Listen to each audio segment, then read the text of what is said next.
বন্ধু তুই বড়ই মজার, সম্পর্ক করতে চায় না শেষ, তুই বন্ধু পাশে থাকবি, এটাই বেশ।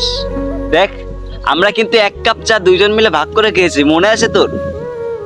হ্যাঁ, আজকের বিলটা আমি দিই, কালকের বিলটা তুই দিবি। এমন ছিল আমাদের বন্ধুত্ব। আরে আজকে আমার কাছে টাকা আছে, তোর কাছে টাকা নাই, আমি তোর পকেট খরচ চালাবো। তারপরের দিন আমার কাছে টাকা নাই, তোর কাছে টাকা আছে, তুই আমার পকেট খরচ চালাবি। এমনই ছিল আমাদের বন্ধুত্ব। কি সুন্দর বন্ধুত্ব ছিল আমাদের।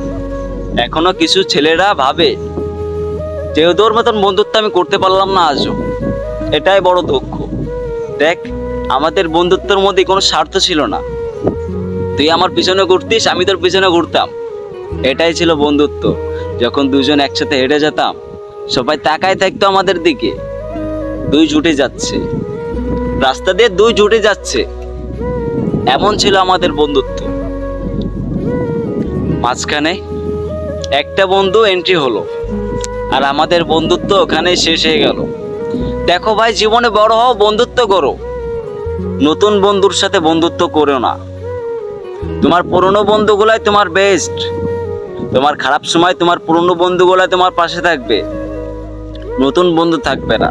আর নতুন বন্ধু তো 2 দিনের, আজকে আছে কালকে নাই।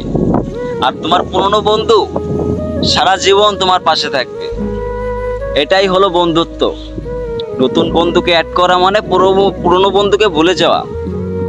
আমি চাই না আমার পুরনো বন্ধুকে ভুলে যেতে, আমি চাই ওরা আমার সাথে সারা জীবন থেকে যাক, আমার শেষ নিঃশ্বাস পর্যন্ত আমার পাশে থেকে যাক। বন্ধু থাকবি না? আমি চাই তোরা আমার শেষ নিঃশ্বাস পর্যন্ত পাশে থাক, আমিও তোদের শেষ নিঃশ্বাস পর্যন্ত পাশে থাকবো। আরে বন্ধু তো সেই মারা গেলে বন্ধুর কবরের পাশে বন্ধু কবর জিয়ারত করবে, এটাই হচ্ছে বন্ধুত্ব। এখনকার বন্ধু দেখো, নতুন বন্ধুরা, তুমি আজকে মরে গেছো, তোমাকে কালকে আমি ভুলে যাব, এমন বন্ধুত্ব বানায়ও না ভাই। বিশ্বাস করো বন্ধুকে, স্বার্থপর বন্ধু বানায়ও না।